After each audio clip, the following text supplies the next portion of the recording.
Hello guys, welcome back to our channel. Ajay Sharma लो में आप सभी का स्वागत है। और आज की इस वीडियो में हम कवर करेंगे सेक्शन 32 भारतीय साक्ष्य अधिनियम को, जो कि हमारा डील करता है relevancy of statements to any law contain in law books including electronic और डिजिटल फॉर्म। तो वीडियो को शुरू करने से पहले अगर आप लोग चैनल पर पहली बार आए हैं या फिर वीडियो को पहली बार देख रहे हैं तो वीडियो को लाइक करके चैनल को सब्सक्राइब जरूर कर लीजिएगा, ताकि आने वाले वीडियोज़ के अपडेट आप तक पहुँच सके।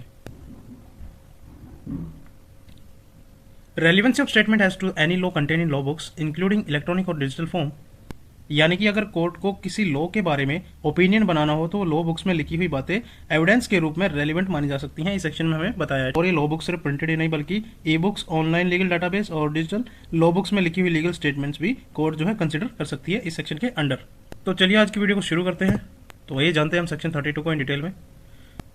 सेक्शन 32 बेसिकली हमारा बात करता है when the court has to form an opinion as to law of any country, any statement of such contain in a book purporting to be printed or published including in electronic or digital form under the authority of government of such country and to contain any such law or any report of a ruling of the courts of such country contained in a books including in electronic or digital form purporting to be a report of such ruling is relevant। यानी कि जब court को किसी दूसरी country के law के बारे में ओपिनियन बनाना होता है तब कोर्ट कुछ सोर्सेज को जो है रेलिवेंट एविडेंस जो है मान सकती है।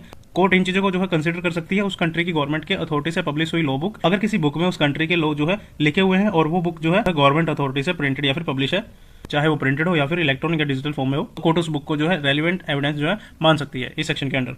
और साथ ही ये भी बताया गया है इसके अंदर उस कंट्री के कोर्ट्स के डिसीजन की रिपोर्ट, अगर किसी बुक में उस कंट्री के कोर्ट्स के जजमेंट लिखे हुए हैं और वो बुक जो है ऑफिशियल रिपोर्ट लगती है, चाहे प्रिंटेड हो या फिर डिजिटल फॉर्म में, वो भी कोर्ट के लिए जो है रेलिवेंट एविडेंस मानी जा सकती है। तो चलिए इसका भी एक फटाफट से क्विक रिकैप करते हैं सेक्शन का। सेक्शन 32 बेसिकली बात करता है, देखो फॉरेन कंट्री के लॉ को समझाने के लिए जो है गवर्नमेंट ऑथराइज लॉ बुक्स और जो कोर्ट जजमेंट होगी उनके प्रिंटेड या फिर जो डिजिटल फॉर्म में भी हो सकती है वो कोर्ट में रेलिवेंट एविडेंस होते हैं। ठीक है, ये सेक्शन में हमें बताया है सिंपली से सिंपली, अगर आपको समझ में आया तो। इससे ज़्यादा इसमें सेक्शन में कुछ है नहीं, बहुत क्या कहते हैं कॉम्प्लिकेटेड सेक्शन नहीं है ये, और आपको आसानी से समझ में आ भी गया होगा। तो thanks for watching guys, that's all about section 32 भारतीय साक्ष्य अधिनियम। इससे पहले वाले वीडियो में जो है सेक्शन 31 को हमने डिस्कस किया था। अगर आपने वो वीडियो नहीं देखी है तो आप जो है देख सकते हैं इसी चैनल पर, आपको मिल जाएगी। तो फटाफट से एक वीडियो को लाइक शेयर सब्सक्राइब जरूर कर लीजिएगा। Wish you all the best, keep watching. Okay, bye bye guys.